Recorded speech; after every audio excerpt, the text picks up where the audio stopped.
From the 1011 Now streaming studio, this is 1011's Morning Pulse. Sponsored by Murray Roofing.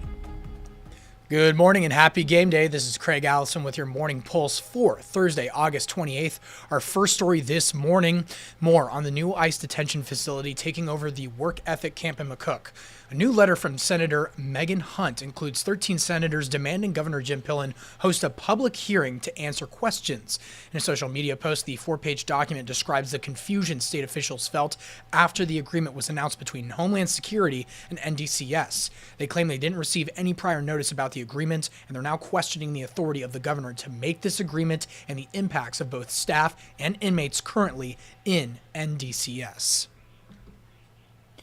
Second story this morning in southeastern Nebraska. 2 people killed in a Falls City domestic murder-suicide last week have been identified. The Richardson County Attorney says 27-year-old Adam Lewis shot and killed 23-year-old Jeliah Compton and then shot and killed himself.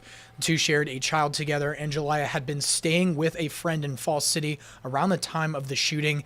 Jeliah filed a protection order against Adam mid-July, and Adam filed one against her a couple days later, but both were denied on July 22nd. Autopsies are pending, but afterwards, this case will be closed. A traffic alert next week. A new law will take effect in Nebraska, so you're going to want to listen up, increasing the fines for speeding across the state. For law enforcement agencies like the Nebraska State Patrol, the hope is to slow down drivers who have frequently reached more than 100 miles an hour this summer. On the lower end, you're going to want to listen. Going 1 to 5 miles per hour over will cost you $50, while going more than 35 over the limit will result in a $400 ticket. NSP says since Memorial Day, troopers have stopped 245 drivers going more than 100, including 118 in July alone. Fourth story, a Nebraska State Penitentiary staffer was seriously injured after being assaulted by an inmate.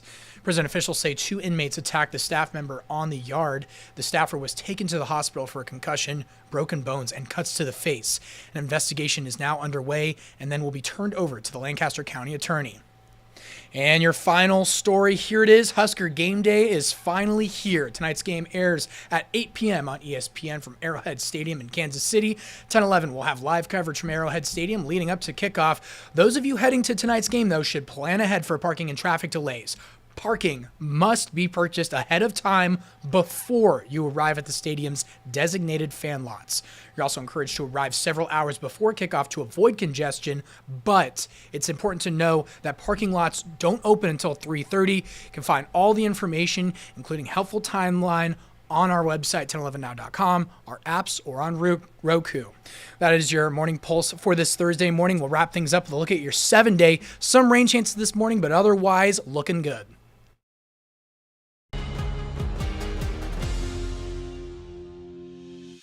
You've been listening to 1011's Morning Pulse. Watch, listen, stream on the 1011 Now app, on YouTube, or wherever you get your podcasts. Sponsored by Murray Roofing.